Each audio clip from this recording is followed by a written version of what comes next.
అందరికీ నమస్కారం. విజ్ఞాన భారత యూట్యూబ్ ఛానల్కి స్వాగతం. హార్వర్డ్ 10 సార్లు రిజెక్ట్ చేసింది. ఉద్యోగాల కోసం 30 సార్లు రిజెక్ట్ అయ్యాడు. KFC కూడా రిజెక్ట్ చేసింది. 30 మంది ఇన్వెస్టర్లు రిజెక్ట్ చేశారు. అయినా సరే ఆలీబాబాను నిర్మించాడు. చైనాలో కామర్స్ రూపురేఖలను శాశ్వతంగా మార్చాడు. ఇప్పుడు అతని ఆస్తి $25 బిలియన్ పైనే ఉంది. ఇప్పుడు మిమ్మల్ని ఒక ప్రశ్న అడుగుతా. ఒకవేళ 9 సార్లు హార్వర్డ్ రిజెక్ట్ చేసిందని జాక్ వదిలేసుంటే, KFC నో చెప్పిందని అతను తన ప్రయత్నాన్ని ఆపేసి ఉంటే, తనను రిజెక్ట్ చేసిన 30 మంది ఇన్వెస్టర్ల మాట విని ఆగిపోయి ఉంటే, ఈరోజు ఆలీబాబా ఉండేది కాదు కదా. మనం ఈ కథ చెప్పుకునే వాళ్ళం కాదు కదా. మరియు జాక్మా ఇంకా నెలకు $12 సంపాదిస్తూ ఇంగ్లీష్ టీచర్గానే మిగిలిపోయేవాడు. కాబట్టి ఇందులో ఉన్న అసలైన పాఠం ఏంటి? ఇది అత్యంత తెలివైన వాళ్ళు అవ్వటం గురించి కాదు. ఇది అత్యంత బలవంతులు అవ్వడం గురించి కూడా కాదు. ఇది అదృష్టం గురించి అంతకంటే కాదు. దేని గురించి అంటే, రిజెక్ట్ అంటే నిన్ను సరైన దారిలోకి మరలించటం.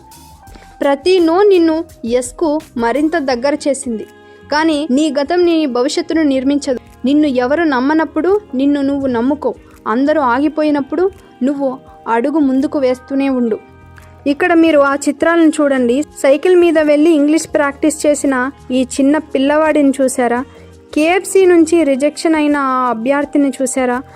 చైనాను మార్చేసిన ఈ బిలియనర్ని చూసారా?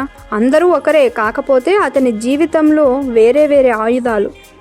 నెలకు $12 నుండి ఈరోజు $25 బిలియన్ వరకు ఎదిగాడు. KFC రిజెక్ట్ చేసిన వ్యక్తి నుండి కామర్స్ సృష్టికర్త వరకు, ఎవరు నమ్మని స్థాయి నుండి ఒక దేశ ఆర్థిక వ్యవస్థని మార్చేసిన స్థాయి వరకు. అది జాక్మా కథ అంటే. మరి అతను చేసినప్పుడు మనకున్న సాకు ఏంటి? ఈ జాక్మా కథలో మీకు బాగా నచ్చిన, స్ఫూర్తినిచ్చిన విషయం ఏంటో కింద కామెంట్లో పంచుకోండి. ఎన్నిసార్లు ఓడిపోయినా మళ్ళీ ప్రయత్నించాలనే ధైర్యం ఈ కథ ఇస్తుంది కదా. మీరేమంటారు? దీన్ని సమర్థిస్తారా? కామెంట్ రూపంలో తెలియచేయండి. ఇటువంటి మరిన్ని విషయాలు తెలుసుకోవడం కోసం మా ఛానల్ని సబ్స్క్రైబ్ చేసుకోండి.